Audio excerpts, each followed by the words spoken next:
gentlemen, let's get ready to rumble!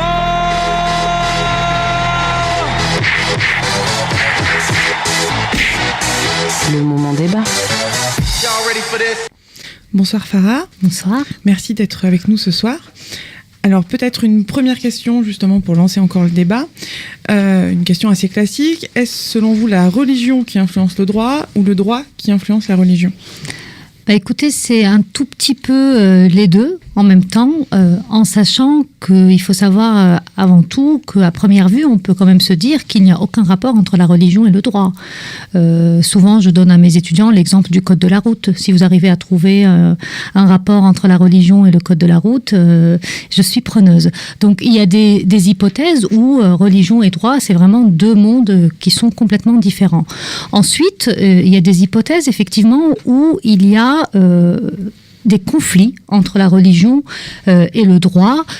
Par exemple, est-ce qu'on peut refuser d'appliquer une règle de droit pour un motif religieux ? Nous avons un certain nombre d'arrêts de la Cour de cassation là-dessus, par exemple, de personnes de confession juive qui ont demandé, par exemple, qui louaient des appartements, qui ont demandé de changer certaines utilisations de leur interphone par rapport au Shabbat. Et la question était de savoir, est-ce qu'on peut aller à l'encontre du contrat pour des motifs religieux ? La Cour de cassation répond non. Pareil pour les musulmans qui ne voulaient pas entrer en contact avec la viande qui n'était pas halal. Pareil, un salarié peut être licencié parce qu'il a refusé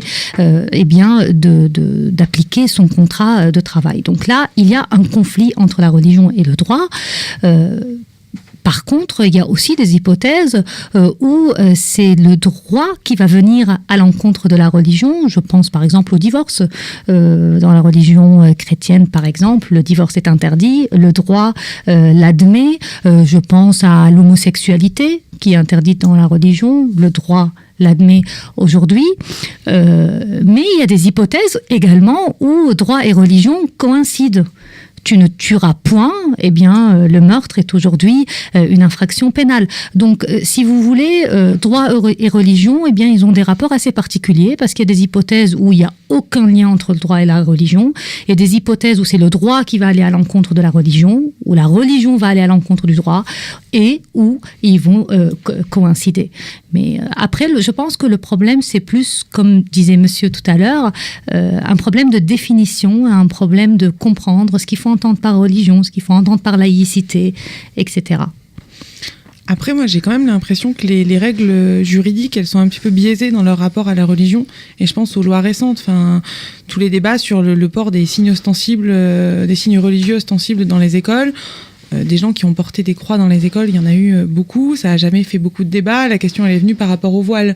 La dissimulation du visage dans les lieux publics, elle est venue par rapport au voile intégral. Donc là, j'ai quand même l'impression que la manière d'appréhender la religion par le droit, elle est quand même très marquée par la tradition judéo-chrétienne de l'État français. Je pense que c'est un tout petit peu plus compliqué que cela, et je pense que c'est surtout aujourd'hui lié encore une fois, un problème de définition et surtout la définition de la laïcité. Je vous ai entendu en début d'émission, vous avez essayé de définir la laïcité.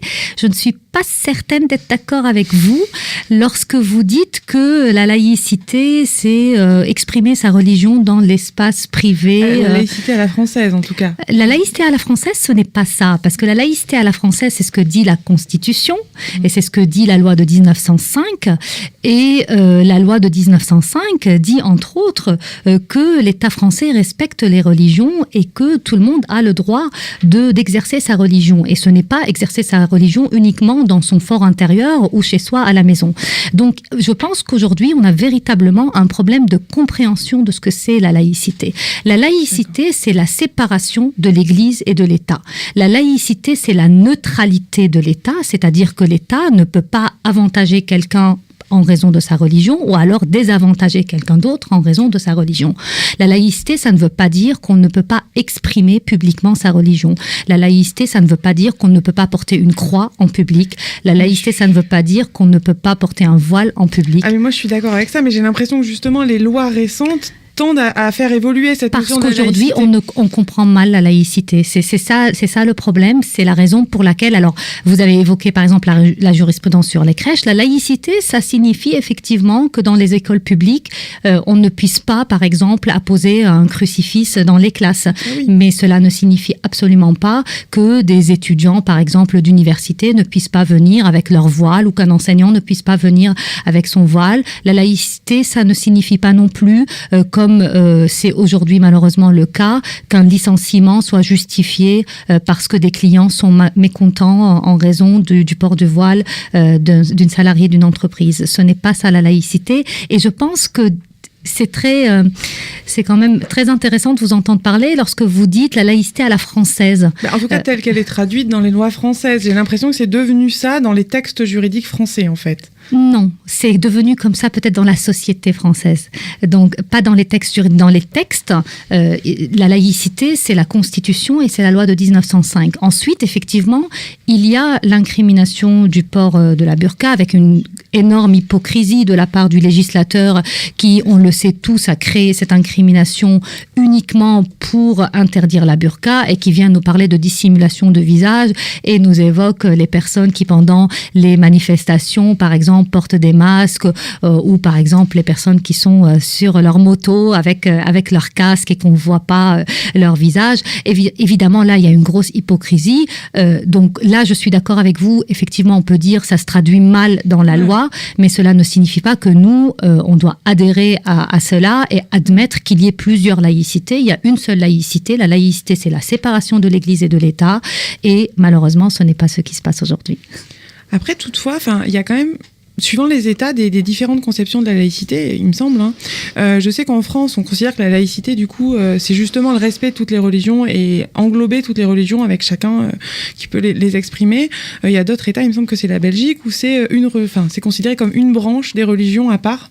Il y a donc telle religion et la laïcité.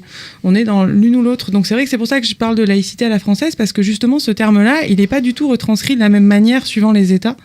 Et j'ai l'impression qu'en plus en France, ça évolue un petit peu par les textes qui appliquent ce principe-là ensuite. Effectivement, ce n'est pas facile d'avoir une définition, si vous voulez, commune de la laïcité, notamment en Europe. En revanche, la laïcité, nous sommes en France, donc la laïcité en droit français, en tout cas, je pense que le problème, c'est qu'aujourd'hui, on a plusieurs laïcités à la française. On a la laïcité qui est dans la Constitution, qui est la loi de 1905, et ce qu'elle suppose comme uniquement neutralité. Mais la neutralité, cela signifie que l'État tolère la religion.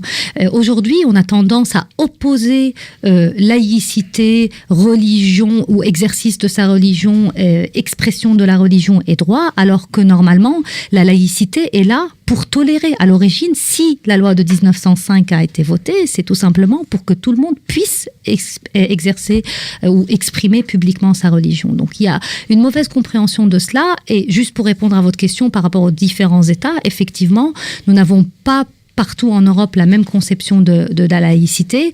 Après, nous avons, j'ai entendu dans le reportage de la personne qui vient d'intervenir avant moi, la Cour européenne des droits de l'homme, qui pareil va venir à sa guise définir la laïcité et qui, dans l'affaire sur la burqa, nous parle de la notion de vivre ensemble qui n'a aucun sens, et c'est en raison de la notion de vivre ensemble qu'elle justifie l'interdiction de la burqa. C'est-à-dire qu'on ne peut pas bien vivre ensemble si jamais il y a des personnes qui se promènent dans la rue voilées ou en portant la burqa. Donc c'est pour ça que je vous dis, c'est un problème de définition, chacun en fait ce qu'il veut.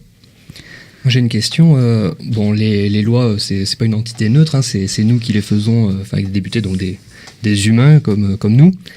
Et le problème, est-ce qu'aujourd'hui on doit avoir peur parce qu'on donne beaucoup la parole à des gens qui entretiennent aussi la peur avec le contexte dans lequel on vit aujourd'hui? Est-ce qu'on peut avoir peur que justement la protection de la laïcité, finalement, elle soit un peu mise à mal parce qu'on va du coup faire voter des lois qui vont pour se faire élire et qui finalement vont entretenir ce climat de peur et d'intolérance? Écoutez, pour être tout à fait honnête avec vous, je vais vous dire que j'ai peur. Je vais vous dire que j'ai peur.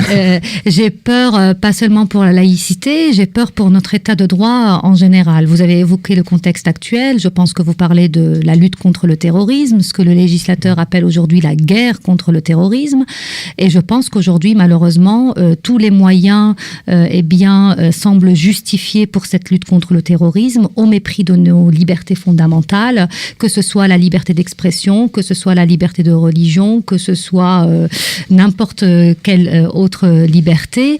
Je vous rappelle qu'aujourd'hui, on peut risquer la prison parce qu'on a porté un petit t-shirt avec une petite image un tout petit peu choquante. Je vous rappelle qu'aujourd'hui, Dieudonné, pareil, il est poursuivi et condamné pour des peines de prison pour des bêtises qu'il a pu dire par-ci, par-là. La France avance, ce n'était pas ça, c'était vraiment la liberté d'expression. Et aujourd'hui, au nom de la lutte et de la guerre contre le terrorisme, eh bien malheureusement, un grand nombre de nos libertés sont bafouées. Et donc oui, j'ai peur pour la laïcité. En tout cas, merci pour toutes vos réponses. Et puis, on termine pas sur une note très positive, mais en même temps, je partage cette peur. C'était un peu l'idée de la question de la définition de la laïcité au début. Bon, est-ce que je vous propose, en tout cas, et c'est au plus curieux, c'est d'aller lire vos articles. Je pense que vous en parlez aussi un petit peu dedans. J'en ai vu passer certains sur Daesh, etc. Oui. Donc, les plus curieux, je vous invite à aller lire les articles de Farah Safi et je vous propose de faire une petite pause avant la chronique d'Antoine. On sent